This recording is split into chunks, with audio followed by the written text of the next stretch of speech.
Hé, Bailey. Wow. Désolé. Pardon. Désolé, c'est le chien, c'est pas moi. J'aurais pas fait ça. Alors il faudrait peut-être apprendre à ce chien les bonnes manières. J'ai bien essayé, mais il est pas très malin. C'est vrai? Comment tu t'appelles, mon beau? Et c'est Bailey. Bailey.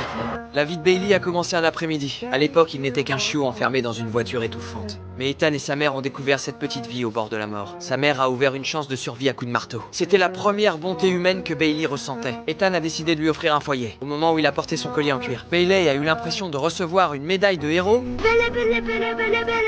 Au bout d'un moment, je finis par comprendre les mots les plus importants.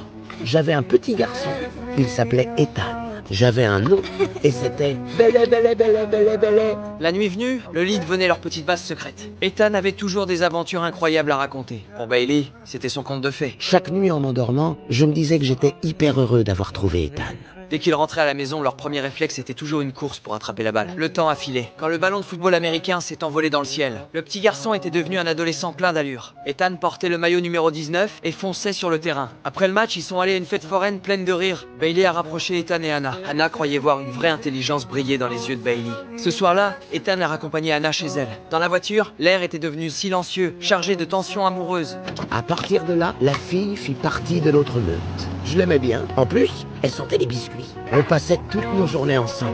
Mais grandir n'est pas toujours un chemin facile. Ethan a commencé à s'agacer sous le poids de l'avenir de sa famille et de la pression du réel. Sur le terrain, Ethan courait de toutes ses forces. Il a réussi à décrocher une bourse universitaire complète. Mais Todd est apparu. Il a rouvert les blessures de la famille d'Ethan pour tenter de le détruire. Ethan a fini par laisser exploser toute la colère qu'il retenait depuis trop longtemps. Oh, et sa copine a aussi de la compassion. Et si dans le Michigan, il connaissait le vrai Ethan. T'avais dit de la fermer, Todd. Au milieu de la nuit, dans la chambre, Bailey s'est réveillé en sursaut. Il avait senti dans l'air une odeur qui n'aurait jamais dû être là. Todd s'était introduit sur son territoire, et Bailey était déjà prêt à se battre. Oh, ce que j'avais envie de le mordre. Mais Ethan m'a dit qu'il fallait pas mordre. Disons que j'ai oublié. Attends.